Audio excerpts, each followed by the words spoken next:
Like, this has devastated me, and I'm just one person. It is globally the first major car show since the outbreak. I basically started making clothes because I couldn't find the clothes that I wanted to wear. Welcome to Your World by Bloomberg QuickTake. I'm Jennifer in New York. And I'm Kurumi in Tokyo.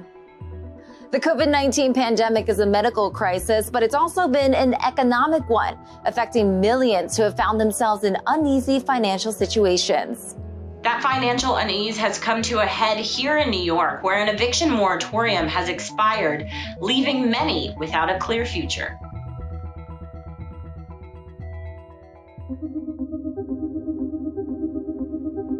I am currently being harassed and getting ready to be evicted during the pandemic. Now, where are you gonna go? Who's gonna go? I mean, come on, think about it. Yo siempre estoy pensando cuándo se van a aparecer, qué es lo que sigue, otra vez voy a encontrar la puerta cerrada. It just shows the utter lack of care for the people of this country that aren't the ultra wealthy. Like, this has devastated me, and I'm just one person. We don't get it.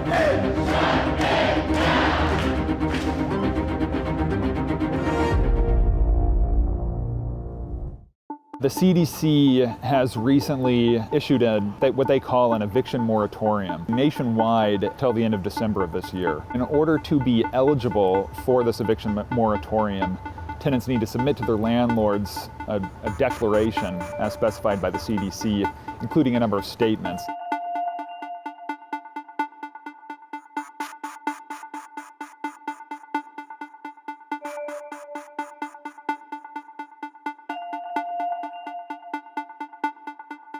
We're looking at potentially hundreds of thousands of tenants who will be sued in eviction proceedings and facing eviction. I've been fighting my landlord with this eviction situation since 2019. They're trying to say that I don't own the place I'm staying. They have me down as a squatter.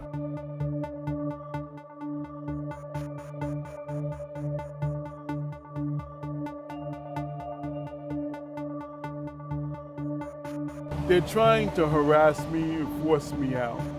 I've been trying to get my landlord to do repairs in the apartment.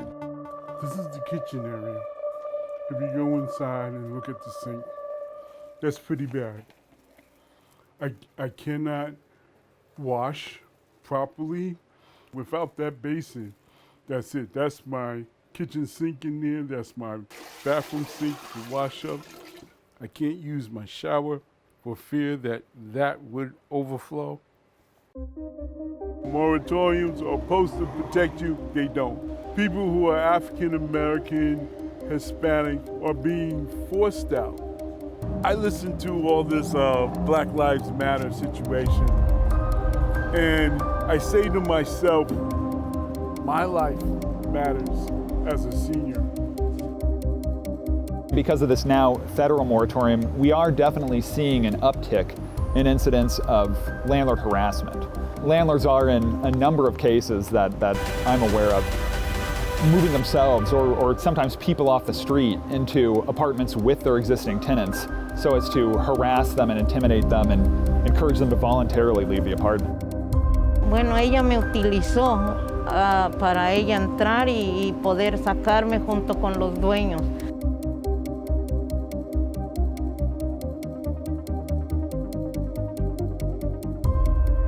Yo duermo en la cocina, tuve que botar mi cama porque pues esta muchacha se quedó en el cuarto. Hay mucho abuso, no solo yo, hay muchas personas que me han contado, los están desalojando, personas que no saben ni siquiera dónde ir, cómo hacer una pregunta, cómo pedir ayuda. Ellos pasan por lo mismo, solo que ellos no, a veces ellos puede más su miedo y se terminan yendo del lugar. These are the sorts of tactics that a lot of landlords are resorting to when they effectively can't move forward with legal eviction proceedings. I had brain surgery on June 16th, and when I got home, everything was just destroyed.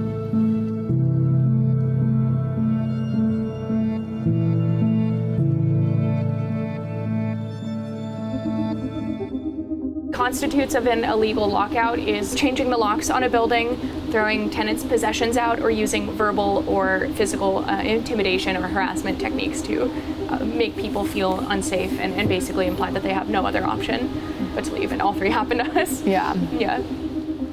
Our landlord breaks into our house for the first time. I sent my landlords an email detailing everything that I was going through health-wise and was like, your behavior has made this house unsafe and you could quite literally kill me with your actions. When you have police come and the police say like, yeah, they can do that, then they're now these corrupt landlords, they're empowered, right?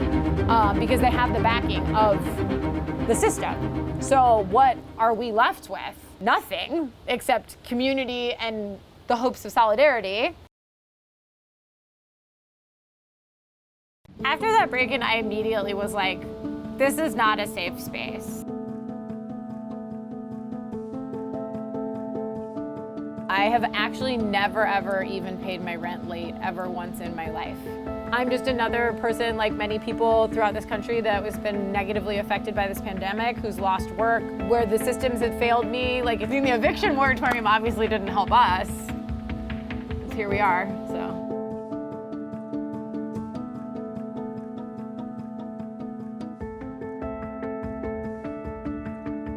These piecemeal efforts by New York State and by the federal government to kick the can down the road and delay evictions here and delay evictions there, they aren't solving the fundamental problem, which is these billions and billions of dollars of unpaid rent that has accumulated. The tenants of New York State are continuing to advocate for rent cancellation with respect to the rents that have come due since the pandemic began. Here in this community are demanding a rent cancellation. We are demanding a moratorium that is real for our communities. Not just a pause on rent, but we need a moratorium on rent. We need to cancel rent. If tenants were not able to pay this debt a couple of months ago, how do we expect them to continue to pay accrued debt moving forward? We're permanently saddling people with debt that they'll never be able to pay. To the question, what about the landlords? There's no question that this COVID pandemic has been hard on everybody. And just like tenants everywhere are suffering, so too are some landlords, especially small landlords, suffering as well. While canceling rent for tenants, this movement also proposes that small landlords in financial need also be given financial support from the state so that they can stay afloat. It's like, if you really want to give people the opportunity to make their way out of this pandemic, don't risk their life and their safety by then pushing them out on the street. Unless New York State does something to address the rent itself, to cancel it, we're going to see a massive tidal wave of evictions whenever these moratoriums stop being issued, whether that's in October or December or whenever it really ends.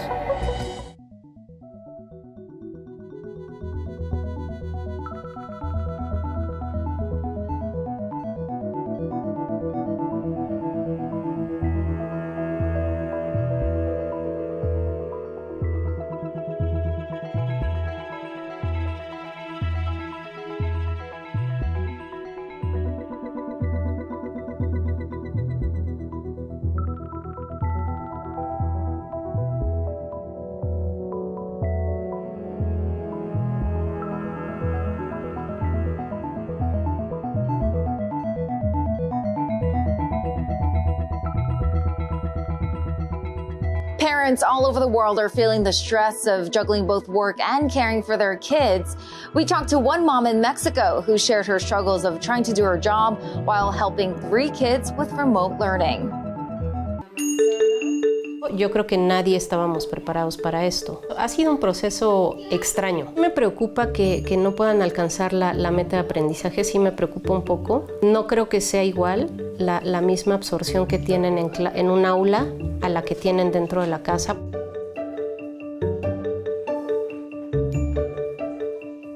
Pues mira, pues obviamente la primera en iniciar el día soy yo. Digamos que me levanto antes de que nada empiece para poder estar lista yo físicamente. Me doy un baño, empiezo a laborar. En mi caso, que tengo 3 hijos, pues tienes que empezar a dividirte entre esos tres, ¿no? A ver, tú qué necesitas para conectarte desde una computadora, iPad o lo que tengas.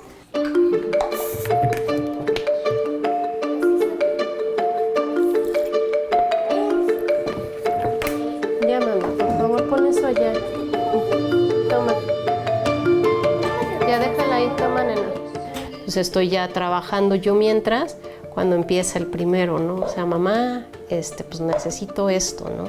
Y empiezo, pues ya me levanto un poco porque por mi trabajo pues también no puedo como desconectarme por completo, entonces ya voy y atiendo. Sí te fallan un buen de cosas porque a veces no se puede conectar una y estás batallando en esa cuando ya empezó la clase del siguiente y al siguiente lo conectas porque el horario es diferente, entonces uno empieza a las 8:30, el otro tiene artes, el otro tiene inglés y es como o sea, sí es un poquito, es un relajito, pero al final sí se ubica.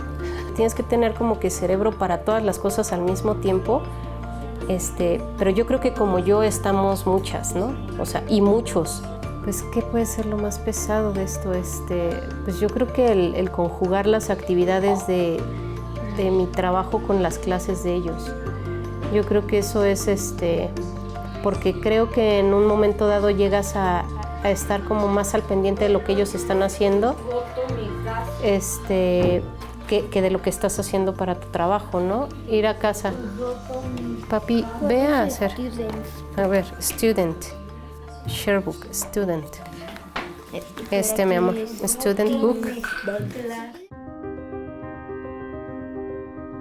Sí vale la pena decir que inicialmente se miró como un gran conflicto, una gran crisis. Pero me parece que frente a toda esta crisis lo que miramos es una oportunidad. Creo que este proceso resulta muy retador para los padres y para las madres particularmente. La mayoría, en el caso de nuestra comunidad de padres de familia, puedo decirte que el 98% está con el niño de manera permanente. No es nada sencillo. Insisto, hacemos un gran esfuerzo desde la parte de planeación, del diseño de las estrategias para poder dar resultados. Pero lo que sí me queda perfectamente claro, que solamente podremos acompañar procesos de aprendizaje.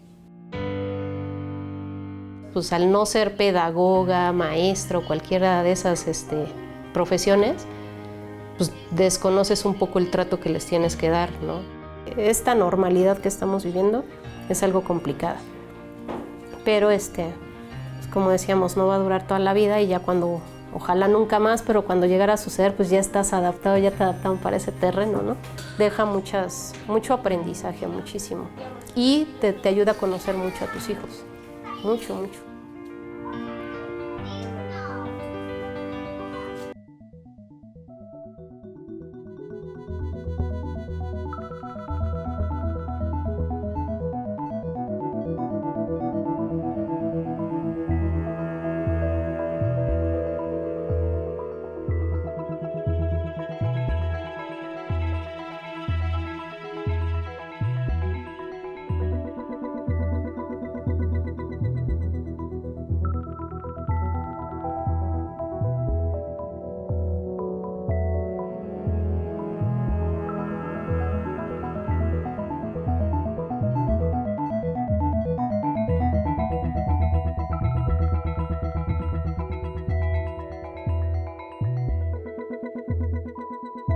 It's been called China's Silicon Valley. Shenzhen is celebrating its 40th anniversary as a special economic zone this year.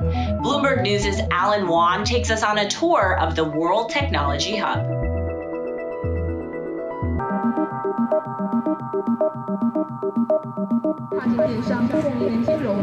I'm here in Shenzhen, actually on a government-organized tour to commemorate the 40th anniversary of the opening of Shenzhen Special Economic Zones. My first stop is here at the Ma-Wan Port.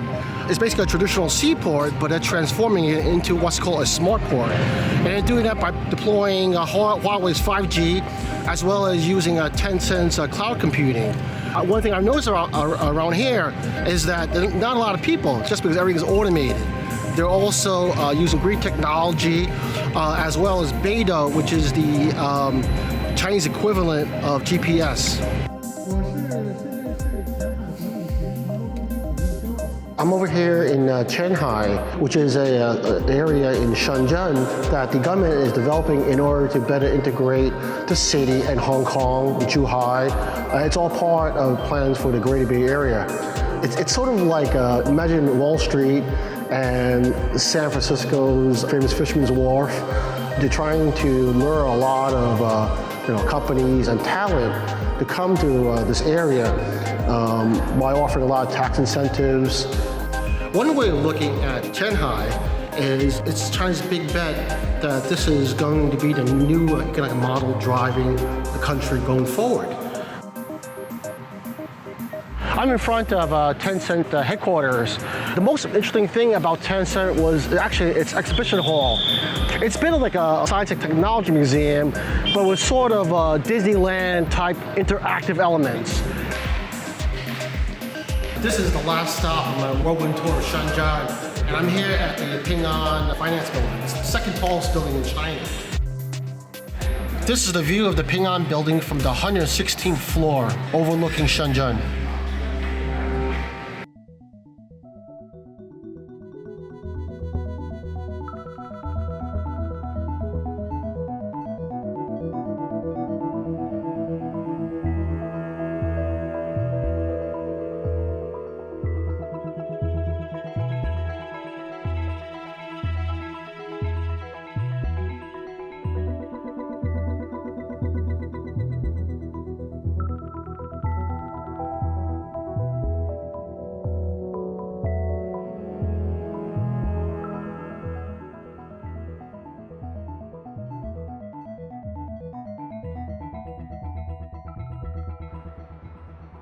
The Beijing car show has made a return in the age of COVID-19, and while there may be more face masks than usual at this year's show, much of it looks to be business as usual. This is the opening day of the China Auto Show.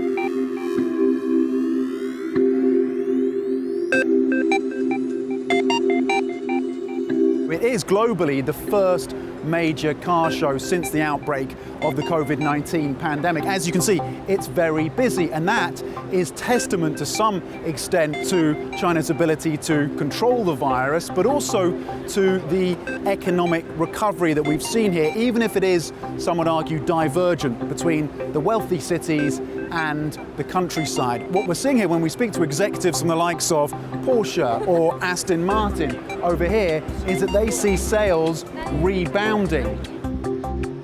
Porsche says they're going to have probably a record year in 2020, which is incredible if you consider the impacts of the virus on the economy here. Aston Martin says they will probably match 2019 sales. Another big topic at the auto show this year is electric vehicles, and a name, of course, that hangs over all of this is Elon Musk of Tesla.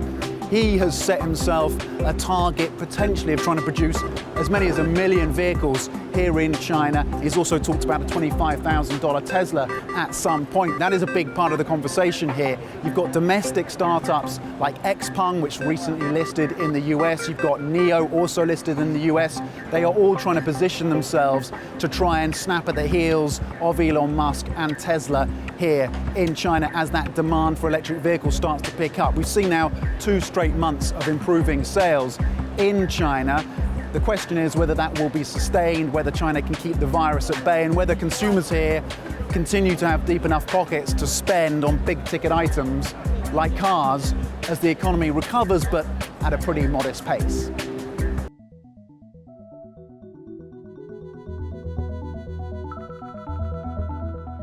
After 6 months of fear and, in a way, for many industries of despair, it's good to start again. As you see, there's much less people than there used to, but it's better than nothing, I think. And it's always nice to gather in full safety, as you see, and hopefully everybody will act accordingly. So I think it's a good, yes, symbol of renewal.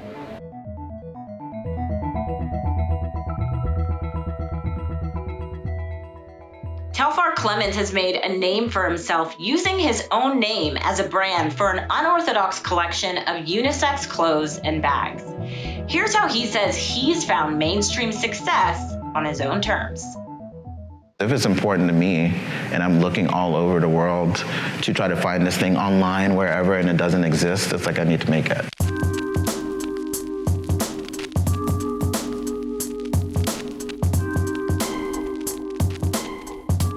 It wasn't like I had like a role model or like a road to follow. You know, like everything I kind of had to figure out.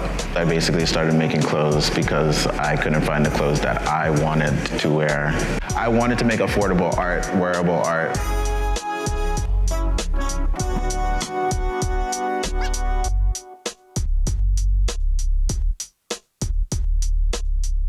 The reason why people didn't buy your collection because they didn't know where to put it. You know, in the men's or the women's section. Like in the beginning, we were trying to break into fashion and then immediately trying to break out of fashion. It's like we saw the worst side of every possible part of the industry, every part. And that's what led us down all of these paths. You know, that's why we knew that we had to cultivate a customer that was separate from fashion. We couldn't depend on their magazines. We couldn't depend on any of the apparatus that was there. And we had to build this, like, you know, organically. What we did was, I think, best described as like social practice. If you're trading everything for money, like you don't even have time to live in. The time that we're living in is the thing that we're producing. The whole reason for having a business can materialize is our autonomy over our own space and time and to be able to share that with other people. We just had to change the space of what we were existing in. I feel like I'm acting out on those emotions now and just like actually running my business the way how I would want it to be run, you know, and conducting this story the way how I see it happening, not like how a movie played it out, you know, because there's no reference of me. So much of the company is actually just about allowing Telfar to be how he is and not try to do some other thing, including having to tell his story. Including the ability to change the story. I can't compare it to what this person did or how this person did it. It's like everything's new and you're not that person. So I'm trying to just get more into the person that I actually am, you know?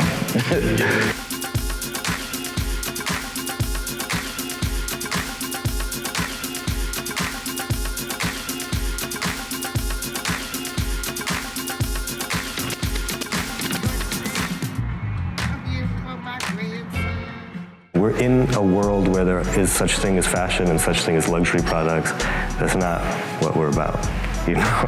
That's the category that precedes us, you know? It's not even in my vibe to aspire to be luxurious. Creating for myself, I'm creating for them and for the world that we want to see, you know, and live in. When I say the bag, it's a bag. I could see everybody having this bag, and it's not based on like how much money you have, like where you hang out at night, where you live.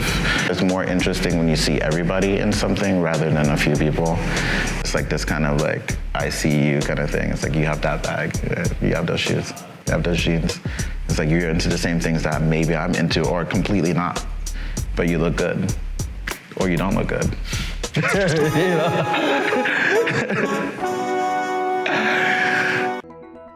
That's our show for this week. Thanks as always for watching, and remember to follow Bloomberg QuickTake on Twitter, Facebook, Instagram, and YouTube. And for a daily recap of the day's top stories, visit quicktake.video. Thanks for watching.